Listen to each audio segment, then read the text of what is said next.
ummanni keenya jechuudha video kana ilaale hiriyaa qananii kanatti deebi'ee jira jechuudha. Video kana yeroo laalanii yaada isaan kennanii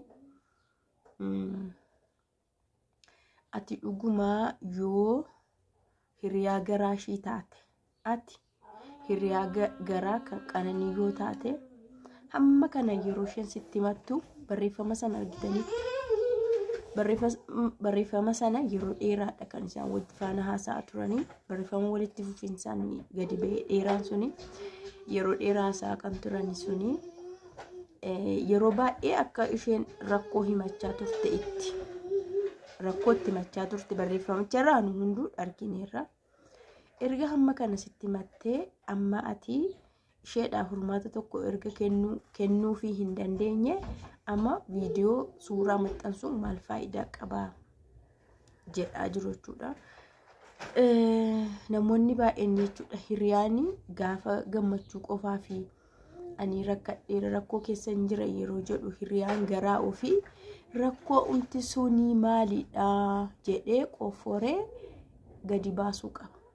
Akka hiriyaatti jechuun isaan amma haga wal faana bashannananii bakka garaagara wal faana deeman jechuun hiriyaa tokko jechuudha. Humaa waliin oskan namni tokko yeroo rakkoo keessa jira bakka natti toluu didee yeroo jedhu siin jedhu maal inni si rakkise inni sitti innumti maalidha jettee bakka amma hodhanitti qabdee gaafachuu baruu qabda ka inni mullee yoo jette ana wanti dhoskamu jira taanaan anaafati hiriyuuwwan maalidha anaaf si gidduu maali wansi dhiphisu je barreeffamni baara yeroo dheeraa wajjin haasa'aa turanii namoonni baay'een amma kana mucaashee kanatti deebi'aniiru. Amma jedhan bakka viidiyoo suuraatti maxxansitu kuni isheedhaan fammasuu fi isheedhaan beekamtii argachuuf yoo ta'e malee yeroo sanatti furmaata ati hin kenninee fi humaa tokkollee ifin fakkeenyaaf jechuudha. Yeroo tokko maaltu na mudate seetani yeroo kutaa 11 barannu hiriyaan koo tokko jechuudha jaalalli ishee qaba. Jaalalli baay'ee ishee qaba dhugaa waaqa. Inna jaalalli baay'ee ishee qabeetu namni sun immoo musliimadha. Mucaan sun musliimadha. Isheen immoo kiristaana ortodoksiidha. Achi waan goonu dhabnee midhaan iyyuu nyaadhu jettee mucaan. Amma ijoollee kana walitti fiduufi rakkoodha. Anillee dhaqee mucichi baay'inoo mafaana barate satti muufisi naan sodaadhe. An bakka jechuun maaltu ta'achuu maal taati isa bira dhaqxe jedheen. Akkanumatti waan godhu dhabee itoo akkasumatti gaggalabbadhu guyyaa meeqa ta'e midhaanis nyaachuu diddee hin huqqatte mucattiin. Bakka fuulli ishii qollisa akkana intini tatta'uu jalqabe. Haati ishii na gaafatte ishee gaafachuu dhiiste jechuudha. Maal taateedha maal ta'aa jirti ulfaana ooltu miti iyyuu ulfaana barattu miti kutaan keenyas tokkodha ulfaana illee qo'an ifin ulfaana iyyuu bullayyuuti. Maal taate na isheetti simuuna sodaadhe maal taate reewaqa barumsi immoo badaan galuuf dhugaa dubbachuudha baay'ee rakkisa garuu isheen hin dhamaati hin dhufuuf. Yaa barumsuma kanatu akkasuma barumsa bichaa miti na dhoskiini waan ta'emaa jira qulqulleessi natti miinaan jette. Achi maal goonenne mucaa sanatti deemee na hime dhugaa waaqa icciti sitti deemee mucaa sanatti na hime. Mucaan sun baay'ee bareedaadha. Musliimadha malee jechuun amantaa garaagara mucichillee jechuun mucichi nu faana rileeshinii hin qaba garuu jaalala hin qabu malee ani itti mee akkas isheen akkoo miidhamaarti namni dubbachuu sin sodaattee midhaan iyyuu amma nyaachuu dhiistutti mana barumsaa cal jettee deddeebiti malee naan maal rakkoo qabareedhe dhugaa waaqa wal faana ta'an ijoolleen kun wal faana jaalala eegalanii wal arguu jalqabanii haasa'uu jalqabanii yaa garuu ittiin fuufne isheen bakka jaalalichuma sana xiqqoo waliin deemanii isa booda addaan ba'an argitanii. Hiriyaa jechuun waan ta'e keessa yeroo ati galtu waan ta'e bakka muddama wayii keessa yeroo ati galtu waan sanaaf garuma ta'e isaa garagalu achiin isaa garagalu furmaanni si argamuu qaba. Bakka waan si rakkisu suni waan si huqqisu sun waan miidhaan si dhowwu sun beekamuu qaba. Malee bakka waaqayyo gaariidha humaa miti hin darba barreeffamicha kan jiru akkasidha. Bakka ጌታ መልካም ነው እግዚአብሔር ያልፋል ጠንከር በይ አንቺ ጠንካራ ሴት ነሽ ጠንካራ ታናኑ ኢንጂነሪ በራቴ ባት ጭምቱ ታናን ዱርባ ጭምቱ እንታሎ ጭምቱ ሲቢለ ታናን ዩኒቨርሲቲ ኬሳ ኢንጂነሪንግዳን ኤብሳምቴ ባት ኢሳ ኑኑ ቤክነ ጭሚናሽ ገሩ ጭሚናሽ ዴብስቴት ሙቶን ታኔ keessa baatee jechuudha. Jireenyaan jiraadhu keessa ati sakandii 15 jiraachuu hin dandeessu jettee barreessiti faatti. Na kana hundumaa kanas haa ta'u sanas egaa namni tokko waa'ee hiccitii hiriyyummaa keessatti namni tokko beekuu qaba. Dhugumadha.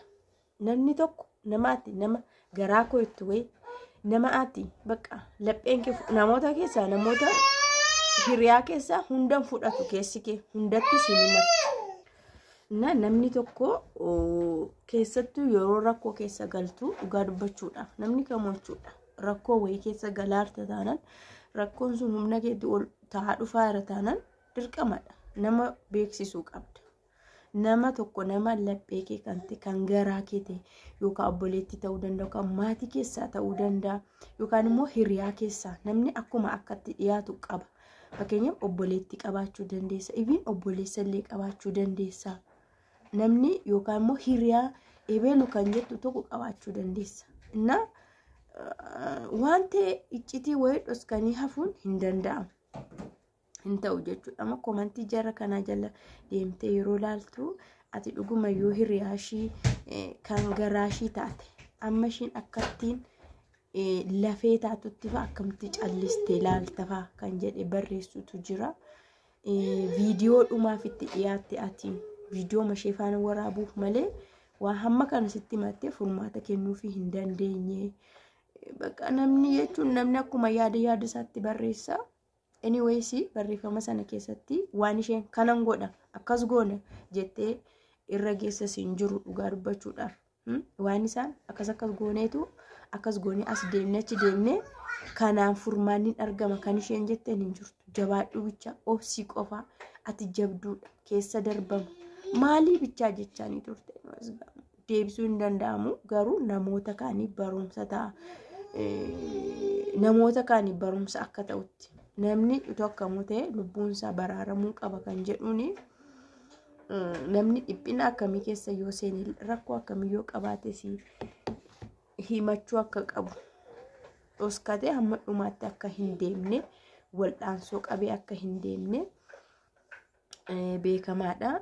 Hiccitii garaashii akka isheen hin himanne immoo maalirraa baruu dandeessu seetanii barreeffama itti qatafarii dubbistaniittu.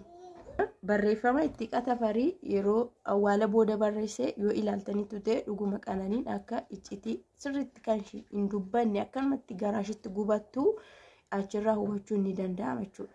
Yeroo darbee maqaan itti bahee waan baay'ee irratti haasa'amee waan baay'een kan jedhameef isheenii tuffattee osoo hin taane obsitee garaashitti gubatteetu garaashitti qabattee akkasnaan jedhameera guyyaa tokko akkasna irratti barreeffame.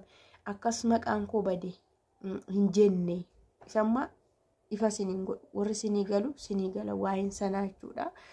Kanaaf garaashitti waan baay'ee qabattu akka isheen qabattu achirraa hubanna barreeffama sanarraa akka isheen baay'ee obsituu fi akka isheen humaa hin dubbanne takka barreeffama keessaa akkasnaan jedhe uummanni kun maqaa koo bade annama akkasiin turre abadan jettee irra deebitee hin beektu barreeffama ishii tokko argitanii hin beektanii viidiyoodhaan isin agarra. Kun immoo garmalee obsa qabaachuuf of keessatti gubachuu ishii qofa agarsiisa. Na anyways uma gochuu hin danda'amu dhalootaaf immoo barumsa ta'a waan ta'e irra barumsa akka fudhatamuu fi namni kamuu dhiphina isaa hamma of waan ta'e isa irra ga'utti eeguu qabu. Rakkoon jiraannaan keessatti rakkachuun jiraannaan himachuu